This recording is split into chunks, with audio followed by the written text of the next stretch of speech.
Welcome everyone out in TV land.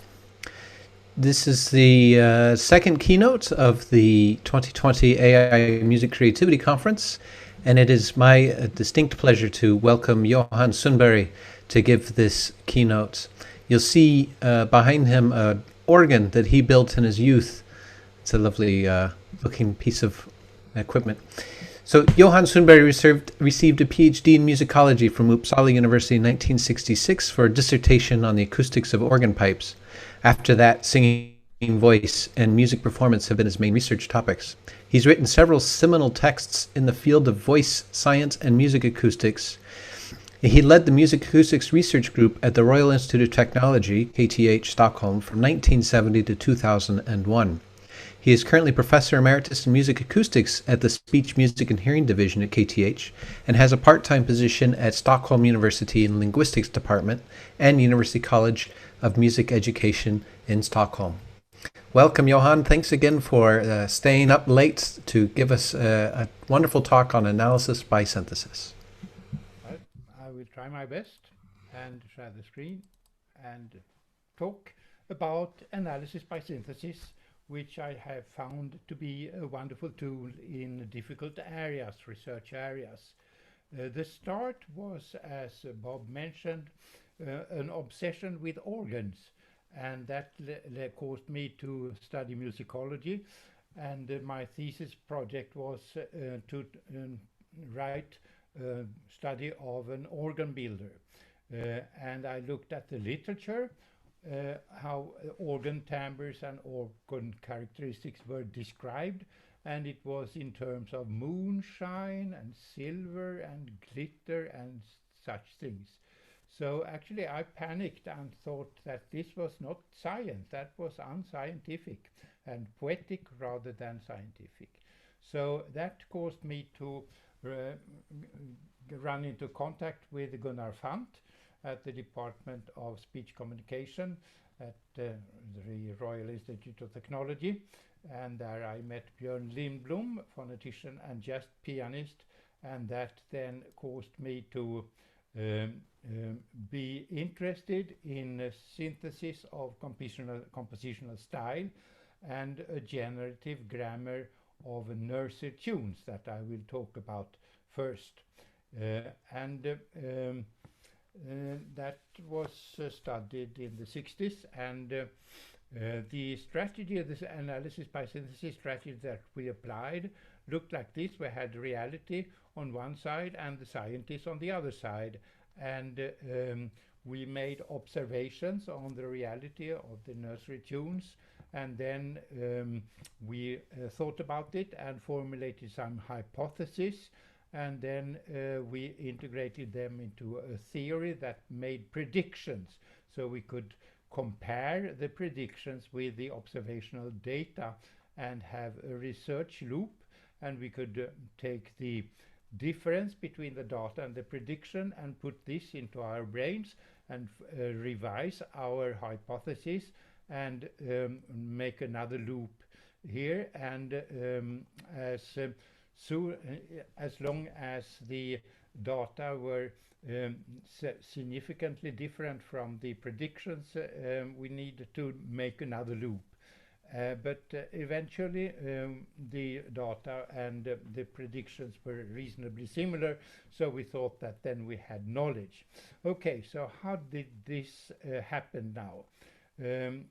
Applied to compositional style, we have a syntax that produces a constituent structure, and the constituent structure is the input to prominence rules, which produce a prominence contour, and the prominence contour is the input to the timing rules that produce durations, and to the chord rules that produce chord sequences, and the durations, the chord sequences, and the prominence contour go into the tonal rules, and they produce then a harmonized melody.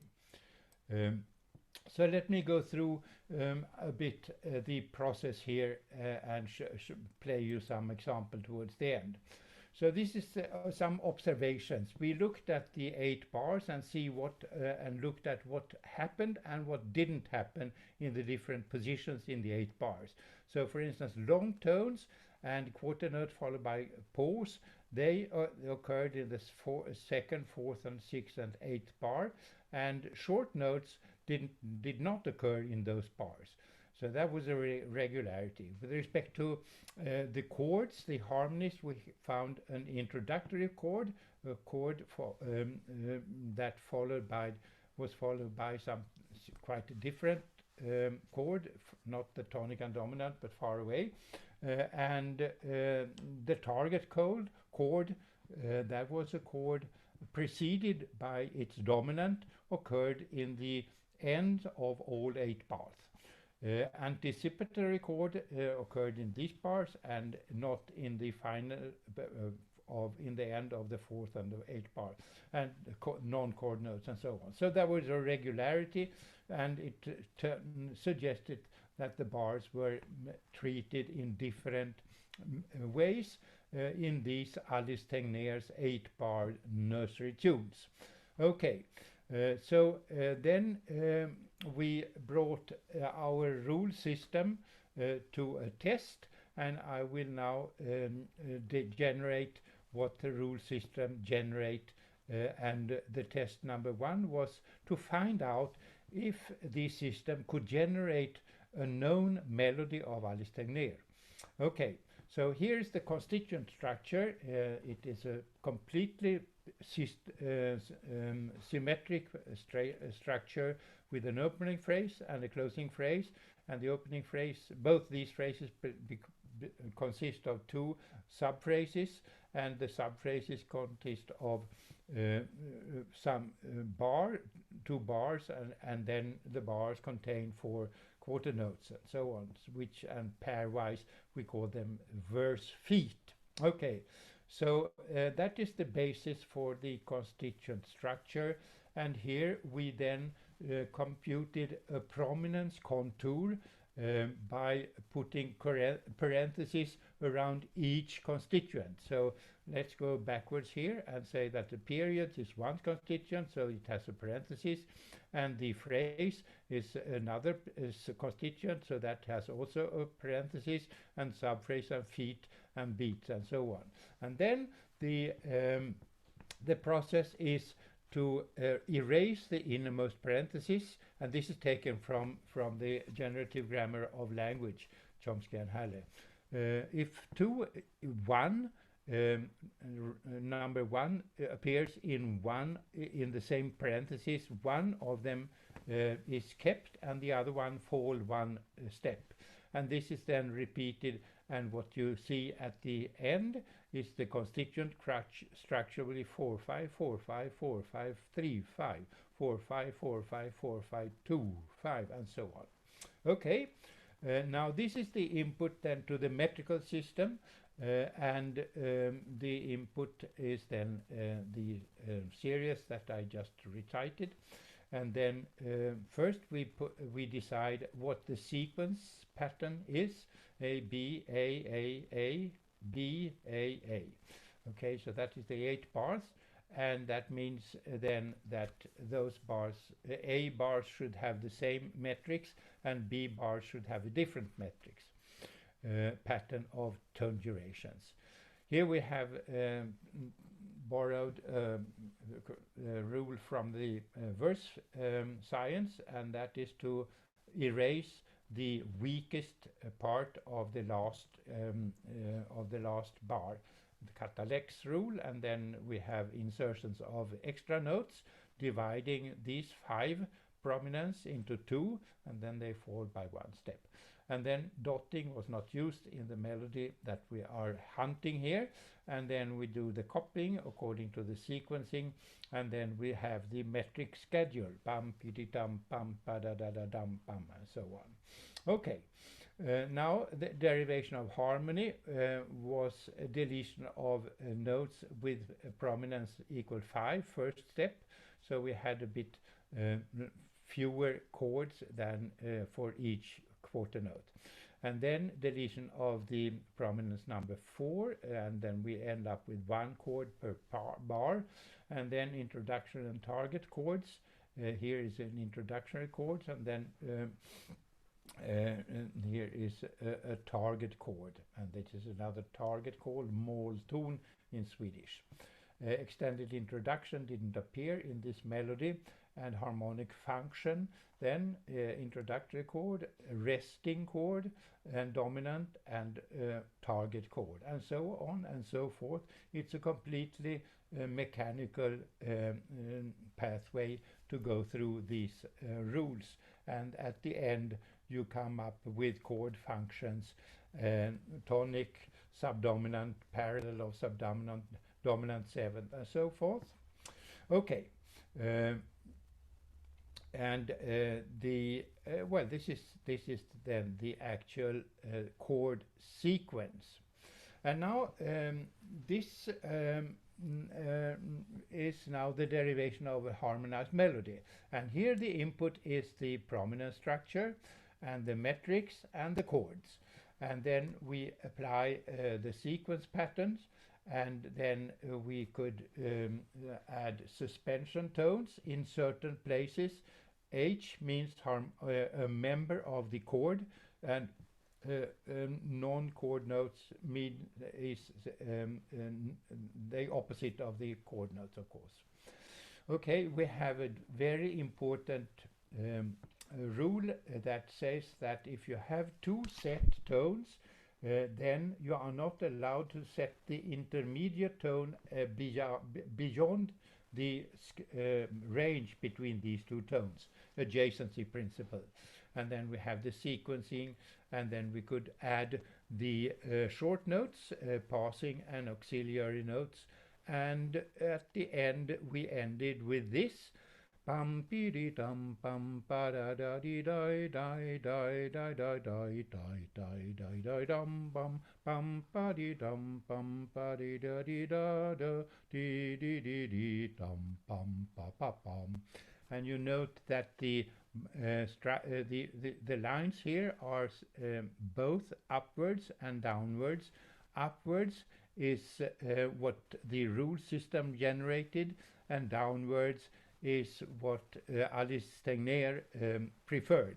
So we could say that there are rather small differences between what we could generate with the rule system and what Alice Tegner generated herself. Okay, so we could then go to the end of the test number 1 and where we asked if the rule system can generate known melodies, and very nearly, I think, was a reasonable answer to that test. Okay, now this test number 2 was to find out if we make random choices at each step of the derivation of the harmonized melody, and see if the result would then sound like nursery tunes or completely pathological compositions for children. Okay, so here are some tunes generated by the random control rule system, and you could see them. Bum ba di di di dum ba da da di di da di di da da di dum ba da.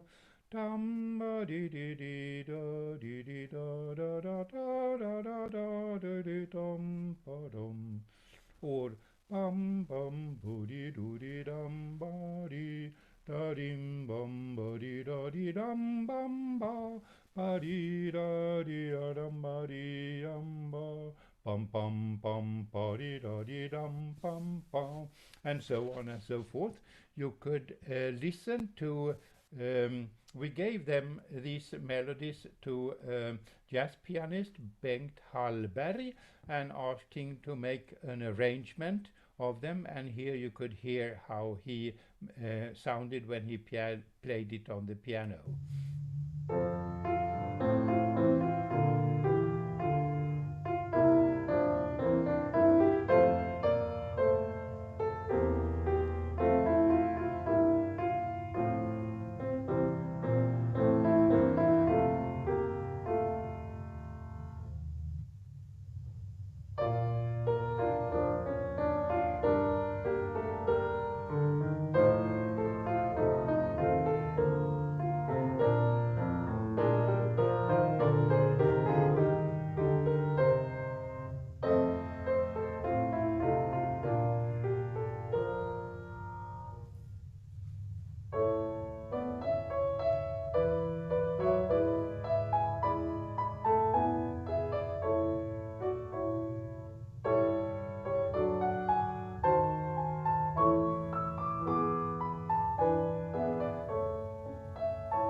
that was it. And you could then ask, do they sound like nursery tunes? Question mark. And well, you tell the answer. What do you think? Personally, I think they sound a bit weird, but not pathologic. But that doesn't matter. That was the end of this little story about the generative grammar of nursery tunes. And let me now turn to the second theme, which is analysis by synthesis of music performance. That was a project that started in the 70s, and this onset of it was that Björn Larsson, thesis worker, wanted to build an organ, and we talked him into building a singing synthesizer instead. We were then, I was then working with Larf Frydén, who was a violinist, and that also became the dissertation project by Anders Friberg. Okay, so analysis by synthesis of musical performance. Let's just start with the question, how important are deviations from deadpan? And let's listen to the Alfred Brendel's version of Schumann's Träumerei.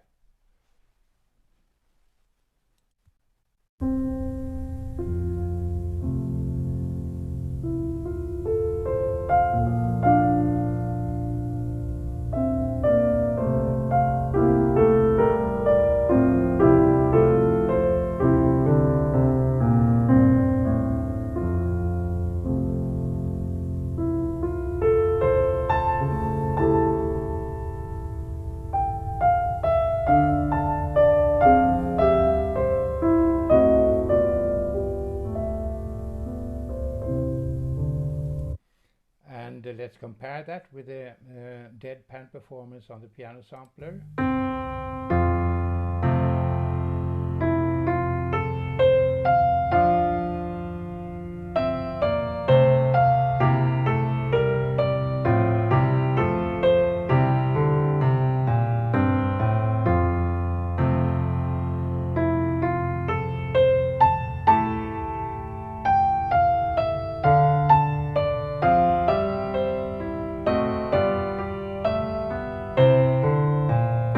Okay, so yeah, I have the impression that this piano player couldn't care less about what he's playing, while Brendel is telling a story with the tones.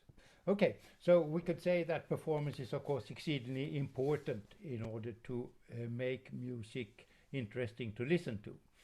The project goal here was then to teach the synthesizer to play music as a reasonably skilled musician, or at least as a gifted beginner of piano playing or instrument playing. The setup was this.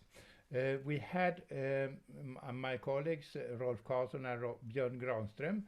They had been working with the text-to-speech software, and they agreed to modify it into a quasi-score-to-tone software, and that then controlled the MusES singing synthesizer, and then with respect to amplitude, timing, format frequencies, and format bandwidth of the singing synthesizer. Okay, so that was a setup, and the strategy was then music file input to the rule system that Anders Friberg then named Director MusES. It was the system of the performance rules, and they were then going to the synthesizer MusES, and we got the synthesized performance, and we listened to it, and in particular musician Larf Frydén, who was a wonderful violinist and a wonderful music teacher, and he commented and recommendations to the non-existing performer and programmer, and Anders Friberg then translated his recommendations into modifications or a new performance rule that we put into the Director MusES, and then we listened to the effect of that rule had on the synthesized performance, and we had again an analysis by synthesis loop that we could traffic as many times as we were displeased with the results, with the effect of the rules in test. Okay, so let me now give you some examples of some of these rules. The rules are organized into the Director MusES program, and they could be downloaded for free at this address. And it was developed by Larf Frydén, Anders Friberg, and Roberto Bresin, together with Anders Friberg, who was the boss of it, and Vittorio Colombo, that was a guest researcher at that time. Okay, this is the face of the rule system. You see that there are a lot of performance rules, and there is a slider here, and you could turn it to the right, and then you increase the effect of this of this rule. And if you turn it to the left, then you invert the tone. So if the rule is the higher the pitch, the louder the tone. If you go negative, it will be the higher the pitch, the softer the tone, and if you go to the right, the higher, louder. Okay, so let me give you some examples of how these rules affect the performance of simple examples. Okay, so one is duration contrast. That was the first rule that I worked with together with Larf Frydén in the 70s. Short notes are played shorter and softer, and long notes are played longer and louder. So you increase the contrast between different durations. Okay, so let's listen to this Haydn theme, deadpan. It sounds like this.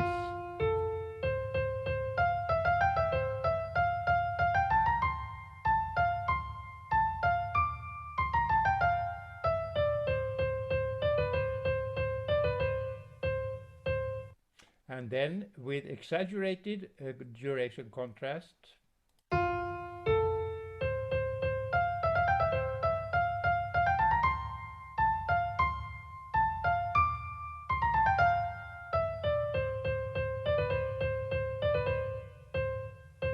And with a bit less, a bit more moderate quantity.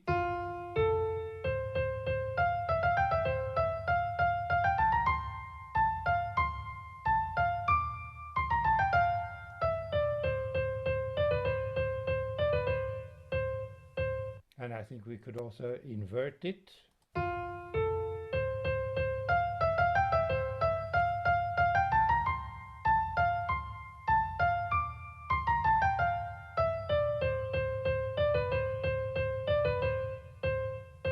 K is the quantity.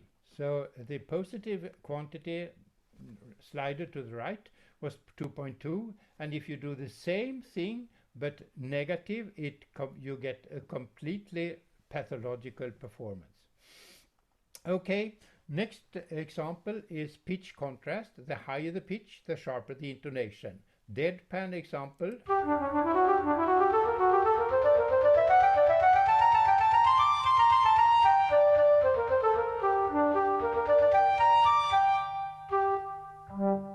And too much.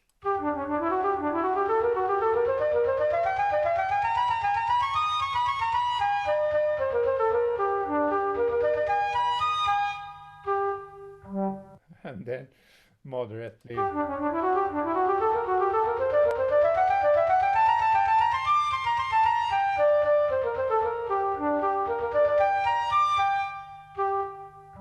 And inverted.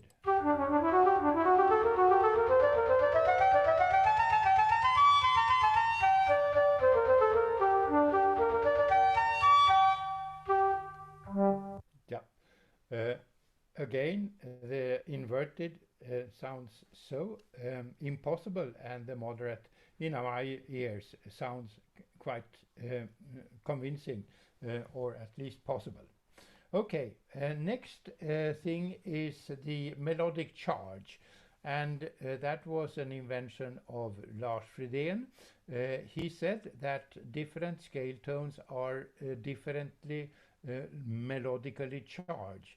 So here you see the charge value of the G, which is the dominant, and then the D a bit more, and if you come here to F sharp in C major tonality, you have a very, very remarkable tone. And Lars also was eager to put negative signs on the subdominant sign on the circle of fifth, and because they were of different effect. Now let's see what it does to an example. This is this example, B minor Mass, or Sebastian Bach's B minor Mass.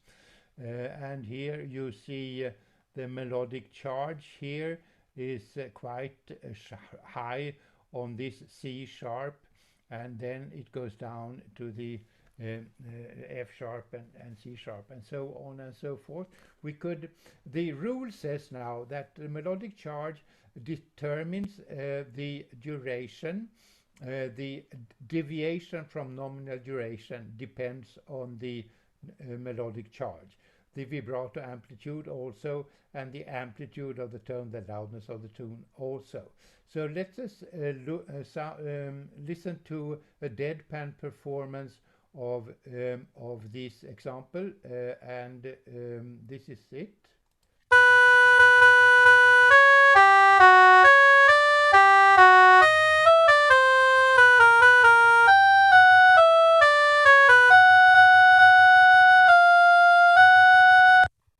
And here we have a moderate quantity of the melodic charge rule.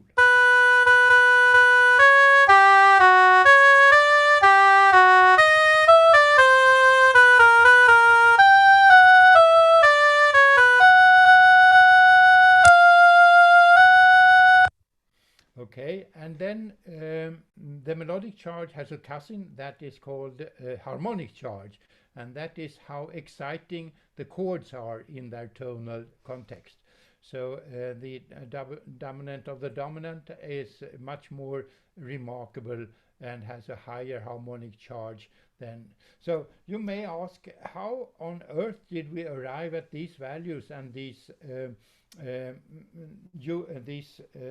parameters, harmonic charge? Well, that was this work of Larf Frydén.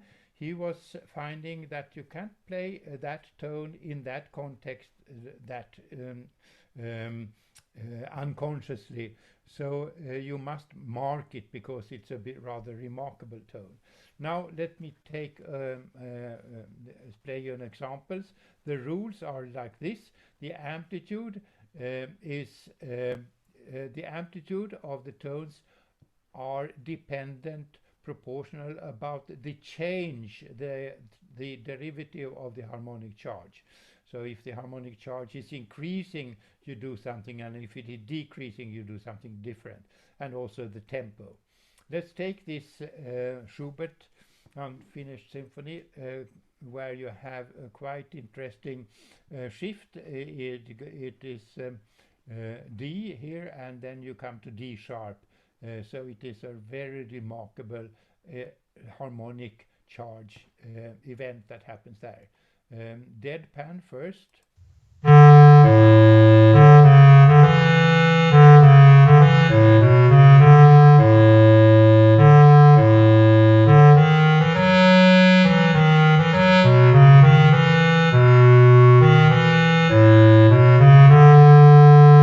And with a moderate quantity.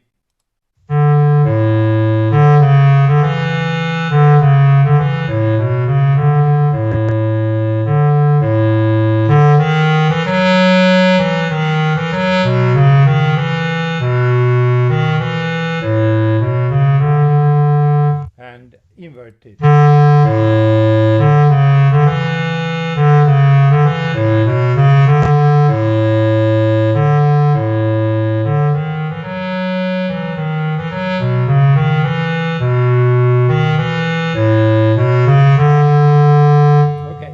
I won't take more examples here. Let me just finish with the phrase arch, which I think is the most important rule of all that I have been talking about so far. It is accelerating the tempo in the beginning of the phrase. It decelerates the tempo towards the end of the phrase. Very small quantities, of course, but important. And you play softer in the beginning and louder in the middle and soft towards the end. Here is the curve, the timing curve for phrase and subphrase. You speed up towards in the beginning of the phrase, slow down towards the end, and you slow down more towards the end of phrases than to the end of subphrases. So it is a sort of constituent marking. You show the structure of the piece by tempo changes. Let's take this example, deadpan first.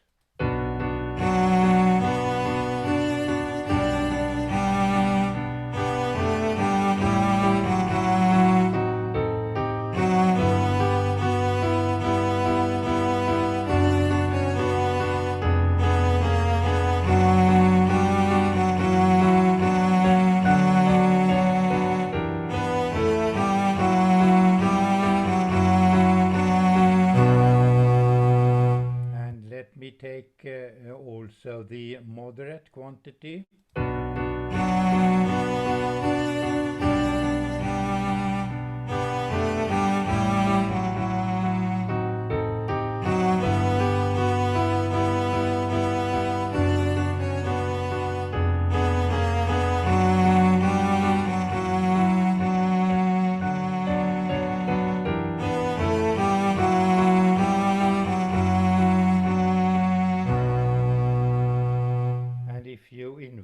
It sounds like this.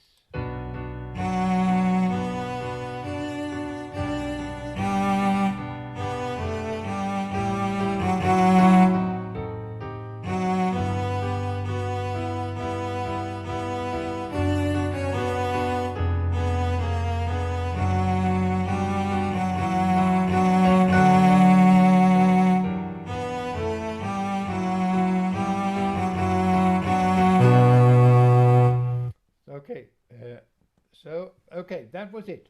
Now to my third theme, which is the analysis by synthesis of singing. Again, that was the Björn Larsson MusES, that was the onset of it, and the project started also in the 70s. The music file was the input, the quasi-score to tone system, rule system was the controlling of the MusES. And MusES was built by Björn Larsson, the late Björn Larsson, and the late Jan Goffeng was his supervisor.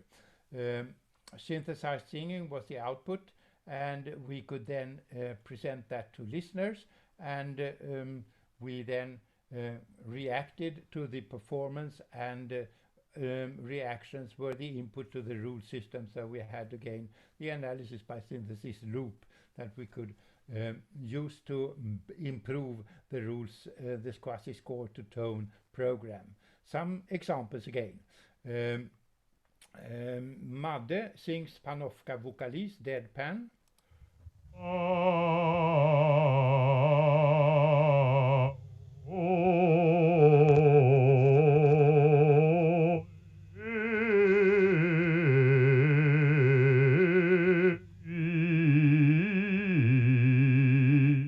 And with phrasing and piano.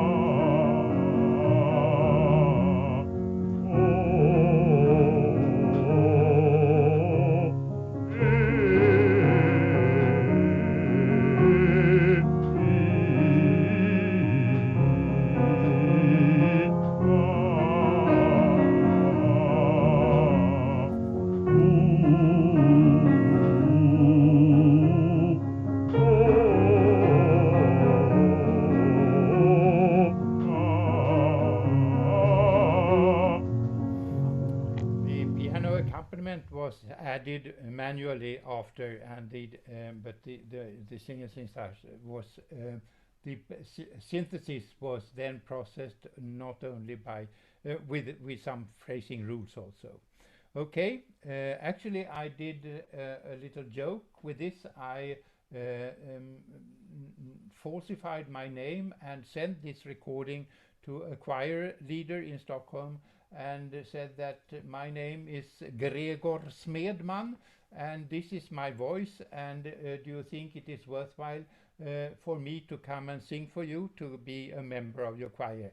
And much to my excitement, it took him 2 weeks in order to decide, but he finally decided and answered, well, in our choir you also need to sing with consonants. Okay, so that was this, but it really sounded quite nicely to my ears. And 2 principles about that was instructive. Where should we put the pitch change in the context?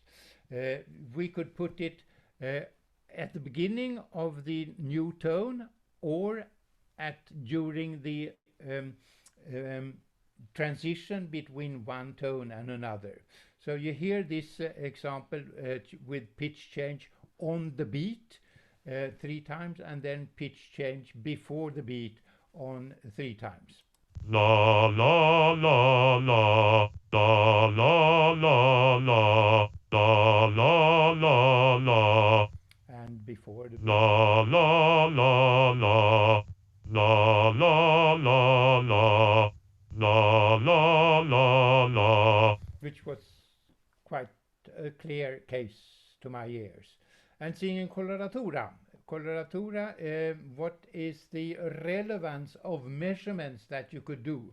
Are they exhaustive description of what happens, or is there something missing? Okay, coloratura is a sequence of short notes, and if MusES sings it without any instructions, it sounds like this.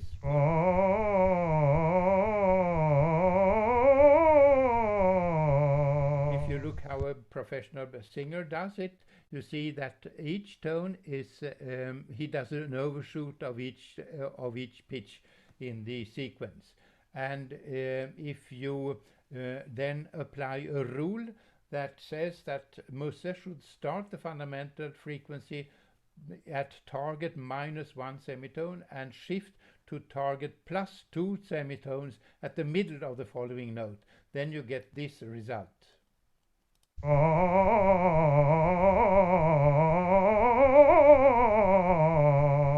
So that was quite instructive. This is the way you should sing. This was a bit perhaps exaggerated, but it certainly sounded much better than the unruled synthesis.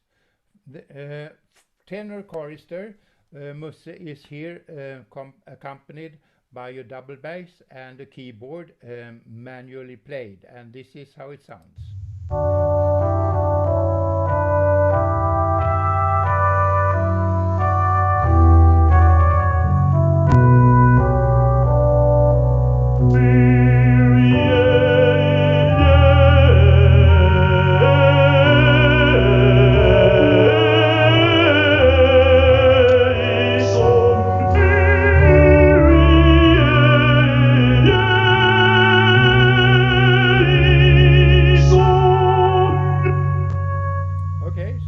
One, but you could also have a bit more funny examples and extend the bass range. I asked Gerald Bennett to compose limericks for the Stockholm Music Acoustic Conference in 1993, and this is the verse 6, and the lyrics is anonymous for some reason. This was made by me and Gunilla Berntsson. This is the text, and you will hear how it sounded. There was a young boy in the fire, whose voice was hollow and hollow. In what moment died so spirit.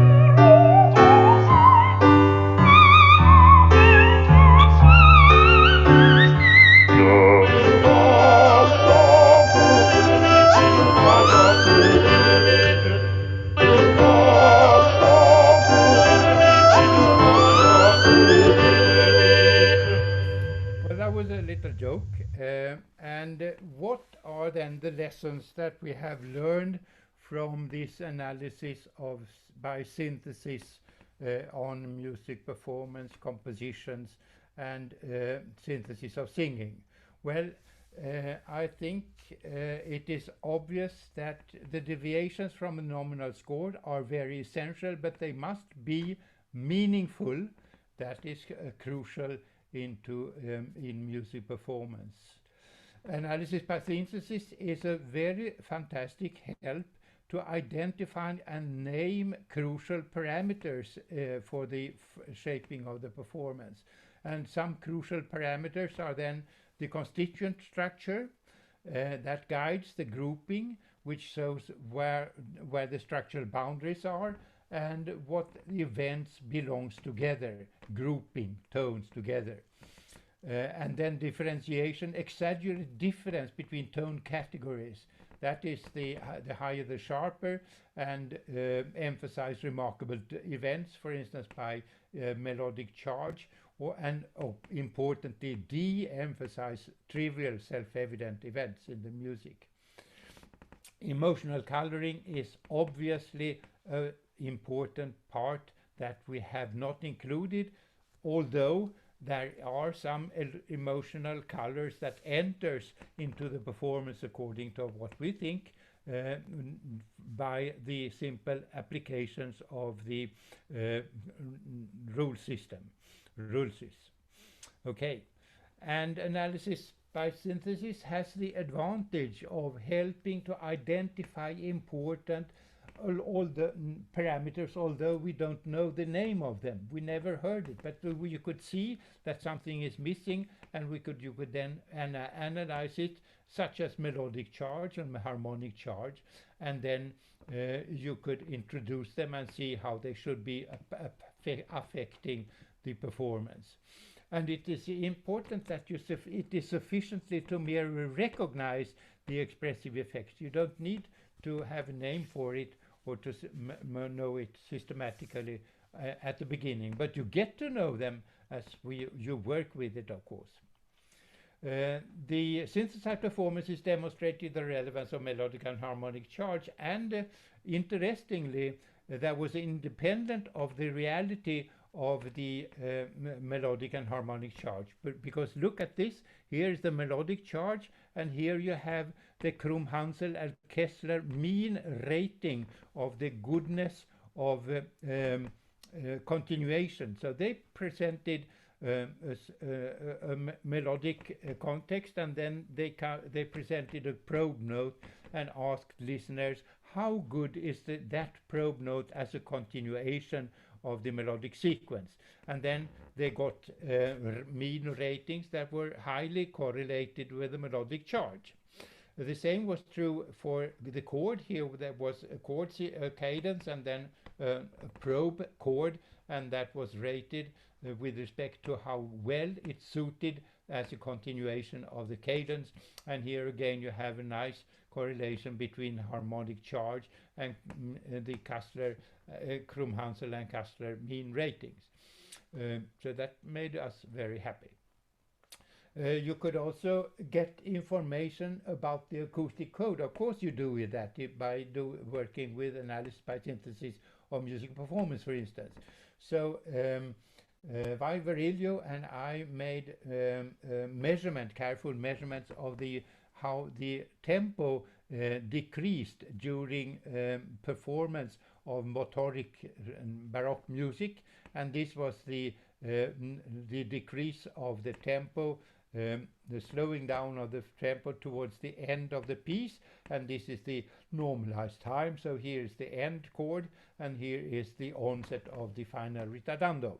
Okay, and the interesting thing was when we asked professional ballet dancers to run at different rates, different speeds, and stop at a certain place in the hall, in the room, and then we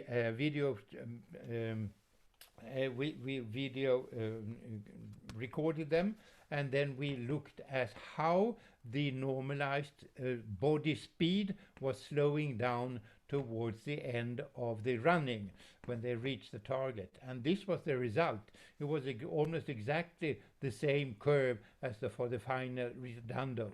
So you could say that you could assume, you could pretend, you could assume, hypothesize that we understand what the final redondo means because it's so simple, it is so similar to the stopping of running.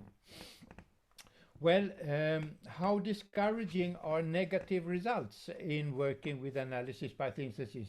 I remember the first time we played the nursery tunes, Björn Lindblom and I, at the musicological conference in Stockholm. And the professors came that was the worst nursery tune composition I ever heard. But we didn't get discouraged because we said that we have the loop here, and if there is something that is missing in the prediction, so that the prediction minus data is not zero, then we could make another loop here. And if there is something wrong with your theory, then you could improve it with the analysis by synthesis.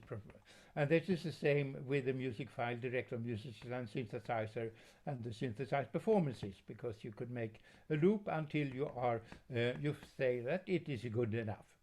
So you could say that the theory is not the truth, it is as if model. It is as if this was the truth, what happens. And then we could test the model and improve it. And that is a nice thing in science. Analysis by synthesis is therefore a wonderful tool in the difficult areas. And I thank warm thanks to Bob Sturm and other organizers for this opportunity to talk about this. And that is the end of my talk. Thank you very much, Johan. That was a wonderful talk, a long history of work, and wonderful stories and anecdotes in there. Let me see if yes, okay, here. Running throughout your talk is a clear scientific treatment of music, that you are very interested in understanding how things work. And a way to do that is by hypothesizing models and their components and using those to create items that you would hope would be in the same population as the data that you're looking at. So the nursery rhymes, nursery tunes. And it's such a clear contrast with the way a lot of work is done today, where data is now used. It's not analysis by synthesis, it's analysis by sort of posing a general statistical framework and letting a machine work out the details for itself, and then comparing the outputs of that machine to what it's been trained on, and determining whether it has converged in some sense. But you don't uncover the rules in that way. Could you reflect on the current states of things as they're practiced with such a focus on data and its collection rather than hypothesizing on what could be those parameters? Yeah, I'm not so trained and acquainted with data mining and this, and maybe at the end you could arrive at a theory of how music is conceived and how it is played or sung in both. But I have I think there is some kind of explanatory difference in the result, because if you formulate rules, you assume that they describe the reality that you are, and it is. I'm not sure. You know better, Bob, than I, if what the end result is, if there is a clear difference, or if you reach the same truth in both methods.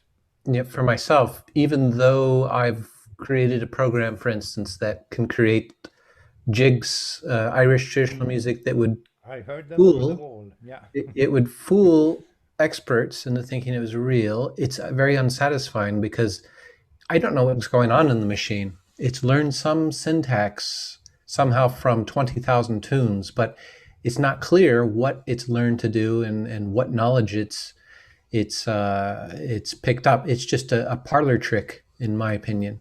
Okay. So you can't force it to tell the truth. No, Okay. no. Well, well then there may be a complementary because yeah, the an interesting aspect is the instantaneous component in performance, that things could happen that are very unexpected, but the performer, the skilled performer, makes a sense of it with a continuation. So you could hear that something very unexpected happens all in a performance, but it makes sense when the piece goes on. And I wonder to what extent such things are easy or possible to catch by rules, because yeah, the weakness of the rule system is that as far as yet we have worked with it, it applies the same set of rules throughout the piece, and that is not what's happening. The performance rules shift when the emotional or the melodical or the harmonic content of the music shifts. So there may be peaceful and then exaggerate and then excited and then back to peaceful, and I think then you need to shift to a rule system, but that could be also some kind of possible to study with rule systems. We don't know that. There's a great question here from Roger Dannenberg. Are structure and expression like chicken and egg? Which comes first? And do you find multiple interpretations that work musically? Yeah, of course. There are lots of versions that all work musically, but what I'm stuck with is the fixed idea that random deviations from score, they are disturbing, because you can't understand why they emphasize this tone. There is no reason to emphasize that tone, or to slow down towards this chord change, or towards this or speed up towards the end of the phrase, like you heard in the Mendelssohn example, where you speed it up towards the end of the phrase. So I would say that there are quite a number of possible performances, and there are an even greater number of impossible performances of the same piece. And the performer is then choosing quantity and what rules to apply in the various contexts. But as I said, random deviations I don't believe in. May I ask, the organ seemed to be your gateway into studying the science of music and acoustics. Why the organ? Yeah, that was that was just random choice. I went to a concert when I went to school, and then I had nothing to do, so I needed to do something on Saturday evening, and then was an organ concert, and then in the same concert there was one of my classmates in the school whom I never talked with or had any contact with, but he was at the same concert, so we came to speak about it, and then we started to go to all concerts of organ music in Stockholm for a number of years, and then we decided that it is of course we should build an organ. And that was the beginning of that thing behind me. But nah, I don't know why I find organ music so fascinating, because it's very unflexible.